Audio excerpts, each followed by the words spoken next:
لم يستغرق بحث الشرطة القضائية لولاية أمن العيون سوى بضع ساعات بين الإبلاغ عن الجريمة البشعة التي شهدتها مدينة العيون وبين إلقاء القبض على المشتبه فيه الرئيسي بالسد الأمني المنصوب بطريق سمارة.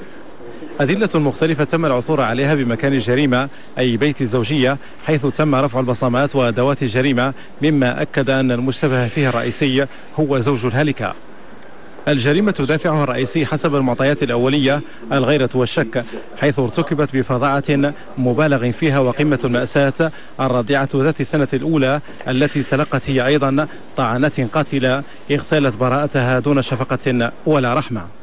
بتاريخ 16/11/2011 حوالي الساعة 9:30 ليلا تلقت قاعة المواصلات المركزية التابعة لولاية أمن العيون مكالمة هاتفية من مواطن مفادها أنه عثر على ابنته وكذلك حفيدته مدرجتان في الدماء وقد فارقت الحياة.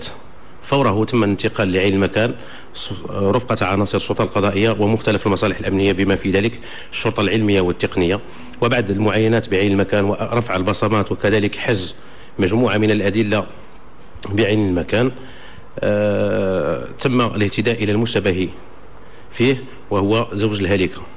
وبناء على مجموعة من التحريات طيلة ليلة الأمس إلى حدود الساعة 6 مساء من هذا اليوم، وبتضافر جهود مجموعة من الفرق، تمكنت عناصر المصلحة الولائية للشرطة القضائية برئاسة رئيسها من إيقاف المشتبه فيه رقم 1 في هذه القضية، التي هي عبارة عن قضية قتل عمد مع سبق الإصرار والترصد، والتي كان ضحيتها الأم وكذلك الابنة التي لا يتجاوز عمرها سنة واحدة.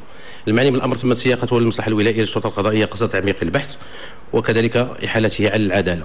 بخصوص أسباب هذه الواقعة، هي أسباب حسب المعطيات الأولية راجعة إلى الشك وإلى الغيرة وكذلك إلى ربما ما هو أخلاقي.